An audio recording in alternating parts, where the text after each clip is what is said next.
Yo, it's Big Ant, man. We back. Another edition of Urban Politicians TV.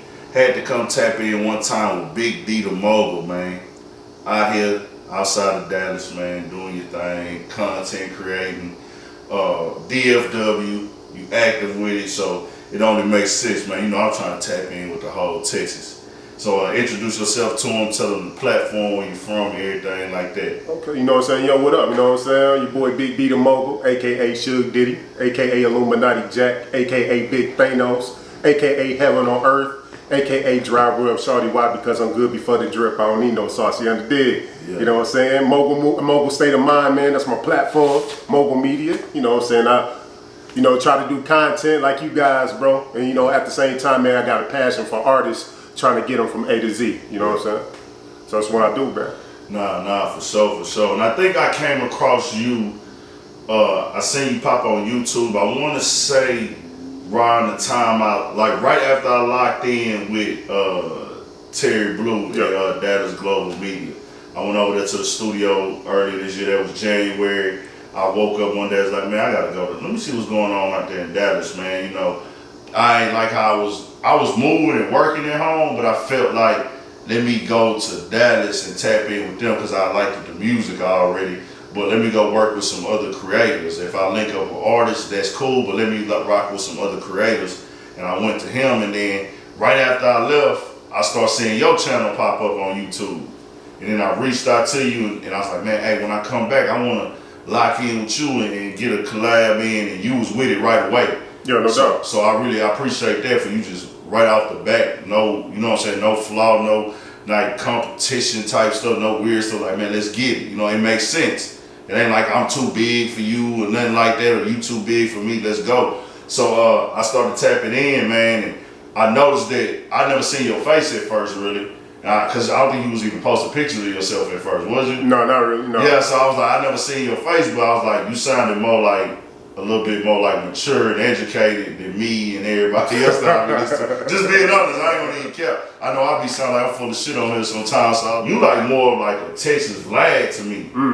Not the comparing like I'm comparing you to Vlad, but just a mature setting, a mature conversation, and just like you not trying to incriminate nobody and nothing, but you or asking those questions that could get people incriminated, but it seems like you having an adult conversation.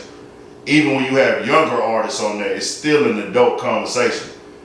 To me, in my opinion. So and that's real, bro. Like, no comparison, man. Definitely look up to Vlad, one of them big platforms, man. And my whole approach of it is like, like I said, my passion is for artists. So it's like, if I can take people, mogul state of mind, you know what I'm saying, tap into their mind, bro, to help give somebody an idea or some type of blueprint on how to make they shit pop to get from A to Z, then that's the whole premise of my show, whether it's artists, politicians, everything, Yeah, I see you had like a mayor on there. Judge Clay Jenkins over Dallas County. Yeah, over the coronavirus thing going on, man. So that was a big move right there for the streets. Like that wasn't for the street, but it was big for the streets to have a brother who understand the streets and who from the streets of like Detroit and things like that, to be able to talk with somebody in a political place to where we can understand also. You know what I'm saying? So, when I say Detroit, that's a good segue.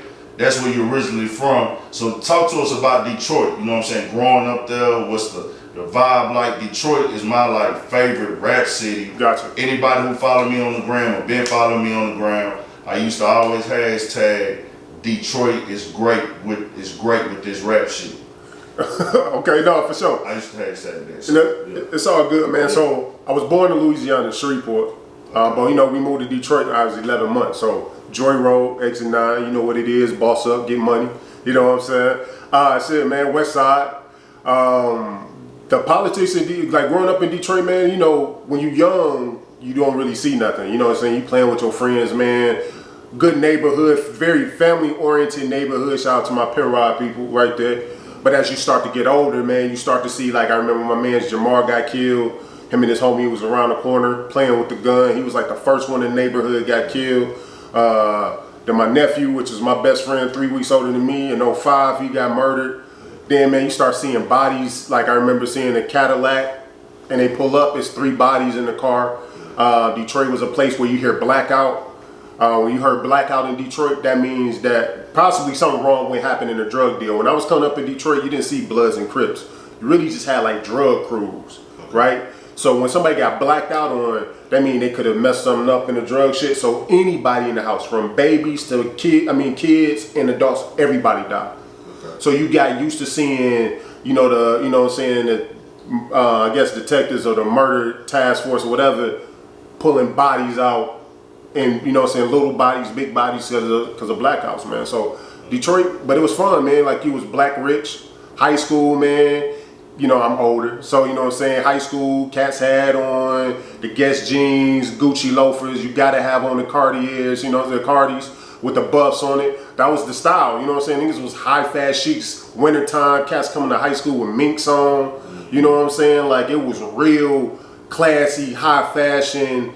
Black people with just this whole mindset that can get gangster at time. But Detroit is definitely on that real bougie Negro hood shit. It's always been like that. Yeah, it seemed that way even like now today. Me looking, it's like everybody got a stack of money. Yeah.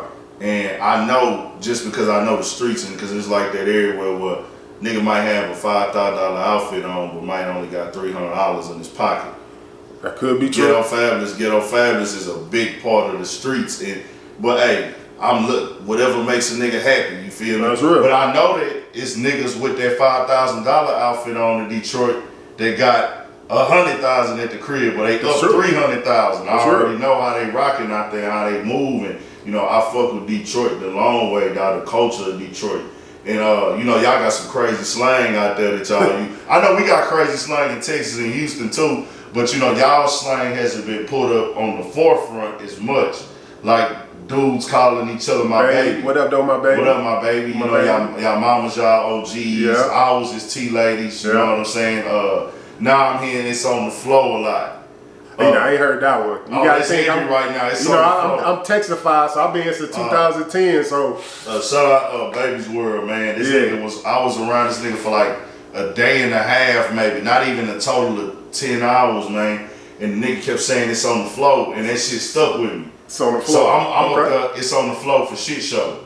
Because we say for shit show out here. So I'm like, fuck, I keep saying they shit on accident. You know what I'm saying? I'm like, damn, it's on the flow for shit show. But that's Detroit shit. Like, they got their own little lingo, how they say, hey, boy, I'm sick how you came. I'm sick you came this. Oh, hey, boy, I'm sick you came new bucks. Like, hey, I'm sick you got the speakers in the back. Like, Detroit is a culture in its own, man, and it's good to see Detroit turn up in this rap game. They well deserved. Hell yeah. Especially being a city that created their own industry.